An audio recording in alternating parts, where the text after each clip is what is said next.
see how many are on. Just a second. Good evening, people. This is the Monday night seminar number 10.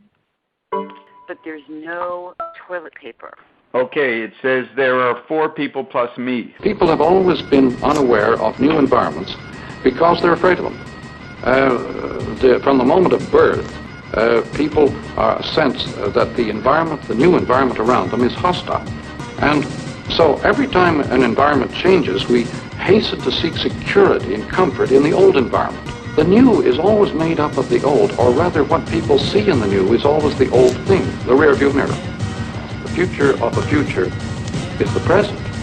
And this is something that people are terrified of. Remember, McLuhan is a musician. But there's no toilet paper. When you actually knew what McLuhan was saying, he was worthy of being on the cover of Rolling Stone every month in terms of catchy phrases.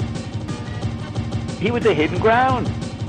And yet what was interesting, he still could be famous within that. That's what's fun. That shows you the multi-bodied level. You're famous for one thing, and what you really are good at, no one even knows. The artists read McLuhan when he comments about art, and they think he's celebrating their world of art. It's far from... The only artist around was, McLuhan thought, was himself. And he was an indecipherable, immeasurable committee meeting advocate. He wanted to run the world by a comprehensive committee meeting where you'd study the forms of media effects, not the content. The designing of everything as a buzz pattern. When you just have a meeting with notes and printed and computers and verbal, what a limited, backward meeting that is. A good thing is to read John Lennon's dialogue, John and Yoko's dialogue with McLuhan in December '69 during Lennon is doing his peace thing, and he's doing a festival. And Lennon said he felt like it was a case of indigestion. He had eaten so much just listening to what McLuhan said, and he was almost sick. I find I lose track of the words. You know what, and I asked Yoko about that meeting back in 2000 in New York City, and she said, I realized McLuhan was right, so I went in the opposite direction. What would be the opposite direction of someone who appears right? You'd go the fallacy route. I'm not going to be right, McLuhan's got that covered. I'm going to put on fallaciousness. But there's no toilet paper. Yeah. We usually say, leave your point of view at the door. Leave your autobiography. When you come into McLuhan's seminar, you're going to probe your biases.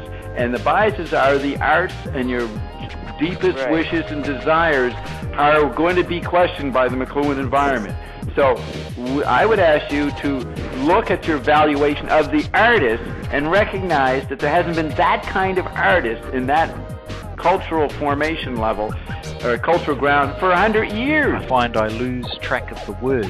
But we can explain why old arts become culture is our business because of a newer ground. McLuhan's pointing out that the real art is the media dynamic itself, not the content. And then you have the wealth. McLuhan predicted in the late 60s that there wouldn't be a real market crash, that there'd be wealth just growing, because he knew that obsolescence would create wealth, that every human chemical body activity would have a Baroque spiral of excess, and that's what happened. Nothing but excess about every kind of activity, because they're the content in the global theater. But the thing that dynamically runs that is the void of digital virtual reality. That voidness or hypertactility, every other sense can come in to fill it up. What am I trying to say? There is a possibility we could stop. No wrap-ups. We don't have wrap-ups here. And this committee meeting never ends. And I'm just thinking the last line in Culture is Business is, there is no finish line. McLuhan was commenting on the meeting life, government by committee meeting.